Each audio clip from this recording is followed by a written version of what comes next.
क्या आप जानते हैं कि भारत के एक प्रतिष्ठित विश्वविद्यालय में एक नेपाली छात्रा के साथ ऐसा क्या हुआ जिसने पूरे देश को झकझोर कर रख दिया। क्या यह एक सुसाइड था या इसके पीछे कोई गहरी साजिश थी? यह कहानी केवल एक लड़के की नहीं बल्कि उन हजारों छात्रों की भी है जो अपने सपनों को पूरा करने के लिए घर से दूर जाते हैं, लेकिन कभी कभी यह सफर डरावना भी हो सकता है। आज हम आपको बताएंगे प्रकृति लामसाल की वो खौफनाक कहानी जो कई सवाल खड़े कर देती है। यह कहानी शुरू होती है उड़ीसा के भुवनेश्वर में स्थित KIIT यूनिवर्सिटी से।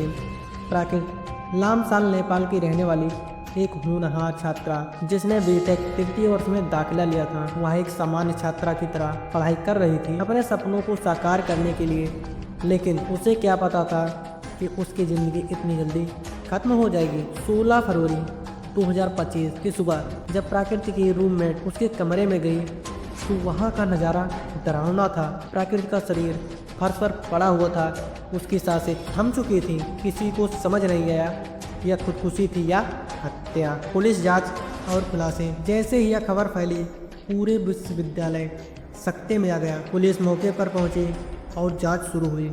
शुरुआती रिपोर्ट में इसे आत्महत्या बताया गया, लेकिन जैसे जैसे जांच आगे बढ़ी चौंकाने वाले खुलासे सामने आने लगे। कहा जाता है प्रकृति लामसाल को लंबे समय से मानसिक तनाव झेलना पड़ रहा था। कुछ रिपोर्ट के अनुसार उसे ब्लैकमेल किया जा रहा था, धमकियां दी जा रही थी और किसी ने उसे इस हद तक मानसिक रूप से परेशान कर दिया कि उसने अपनी जान दे दी।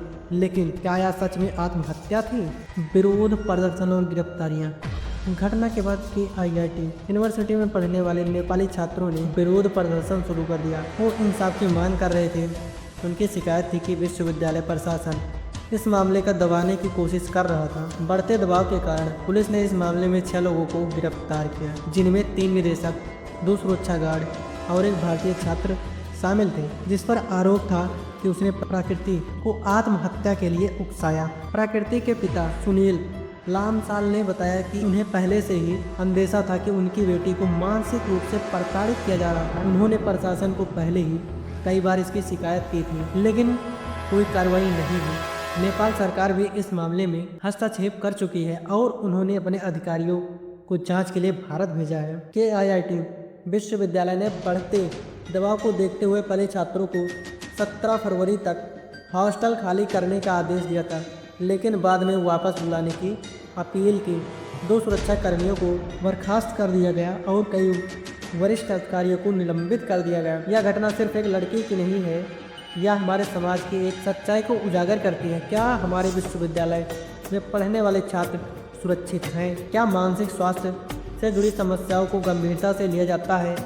यह केवल प्रकृति लामसाल की मौत नहीं बल्कि उन सभी छात्रों के लिए एक चेतावनी है जो डर और तनाव में जी रहे हैं। अगर आप या आपका कोई जानने वाला मानसिक तनाव झेल रहा है तो कृपया उसकी मदद करें, किसी से बात करें, काउंसलिंग लें और सबसे ज़रूरी बात, चुप मत रहिए। अगर आपको यह वीडियो जानकारी पूर्ण लगे तो इसे ज़्यादा से ज़्यादा लोगों तक पहुँचाएं ताकि ऐसी घटना दोबारा न हो।